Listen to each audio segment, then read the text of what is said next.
if drinking too much is bad, then drinking at all must also be bad. Which is kind of where we get this general idea, and it lasts up until the middle of the last century. You get these images in the 1950s of people of like a good father is one who never drinks ever at all. The only time he opens this bottle of brandy is to pour it over a cake at Christmas time. And this is an image from the 50s? Mm-hmm. Thought we fixed prohibition before that, but I guess not. It kind of starts to come around, but the response to that winds up being excess in drink. Mm-hmm. It winds up being here's how it happens. There is a spike in alcoholism after the First World War. Understandably so. Mm-hmm. So everybody's wives decide, well, we're not going to show any love to our men if they drink. Yeah, lips that touch liquor will never touch mine. Exactly. So we're not going to have any more liquor.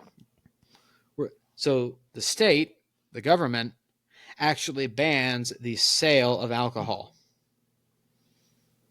That's why it's called prohibition, because this becomes illegal, fully and totally. If it was 1928, I could go to jail for drinking this. I don't want to live in the 20s.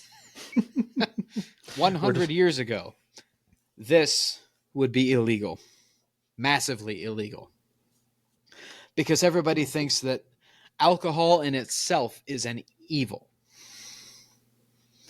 It's this, again, very Protestant idea that the thing that is used to do evil is itself evil.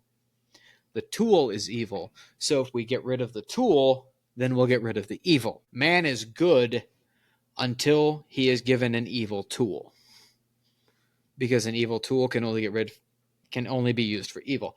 This is where we get the idiotic gun control laws. This is where we get a lot of stupidity. Well, it's a principle of life, I think, that the toughest path to walk is the reasonable middle. That's actually focused on being true and not focused on being ideological. It's called the virtuous mean. Yeah, it is. It's the middle point on the pendulum swing between two opposing vices. Yeah. It's easy to want to be ideological and go on either side of the pendulum, but when you do that, we know what pendulums do. You create the opposite effect. And so when you have a generation that goes too far with anything, the opposite generation is ultimately there's an effect that it swings back the other way, and those that understand physics know that anytime if you start a pendulum over here and then let it swing, when it swings back, it won't come to the same point. Mm-hmm. It'll stop a little bit in front of it. We've all seen people do the experiment. We've all seen physics professors do the experiment with the bowling ball on a rope. Mm-hmm. He holds it right in front of his face and then stops and lets it go. And it stops right at the tip of his nose and keeps going. Yep. We've all seen that. That's not how it is with vice. The more of something bad you get, the more you want.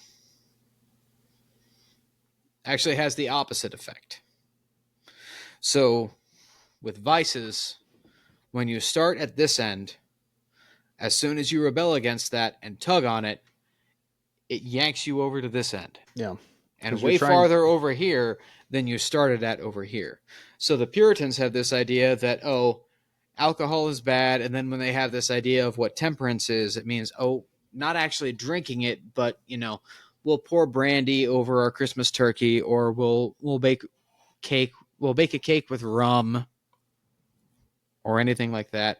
Like, to a point where comedy bits where somebody is depicted as being drunk, which is funny.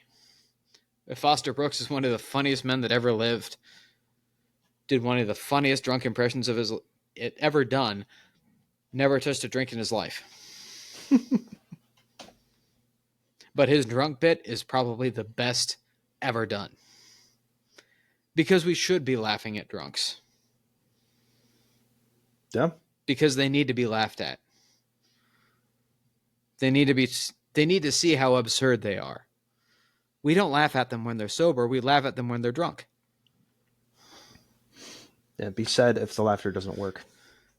Right? But even to a point where that is seen as something horrible and bad, and we shouldn't be laughing at that because it's a sin, and if we laugh at a sin, we make it seem like it's a good thing, which is not why we laugh at things. There are a few reasons why we laugh at things, which ultimately we'll talk about when we talk about entertainment and comedy, but there are a few reasons why we laugh at things, one of which is absurdity, stupidity.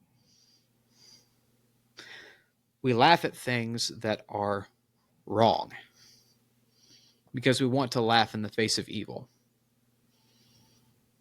We want to laugh at the devil and tell him how stupid and ignorant and low he is because it makes him feel worse and it weakens him. And if we do it with God at our back, we win. Exactly. We want to laugh in the devil's face because we are one with God. We want to laugh in his face because a 14-year-old girl in Nazareth has more power than him, which is what he cannot stand more than anything in the world. So this idea that, oh, well, if we laugh at people being drunk, then people are going to want to do that because then they'll think they're being funny. That actually plants that idea in people's heads where you start to look at people and go, oh, I think that guy would be really funny if he was drunk. It's this inversion. It's this opposite end of the pendulum swing. Yep, and then the next generation swings it back. It's how it tends to go. So it swings this way and then it swings back. And that's where we ultimately get like fraternity culture. Mm-hmm. People doing keg stands and trying to consume as much alcohol as they possibly can before passing out.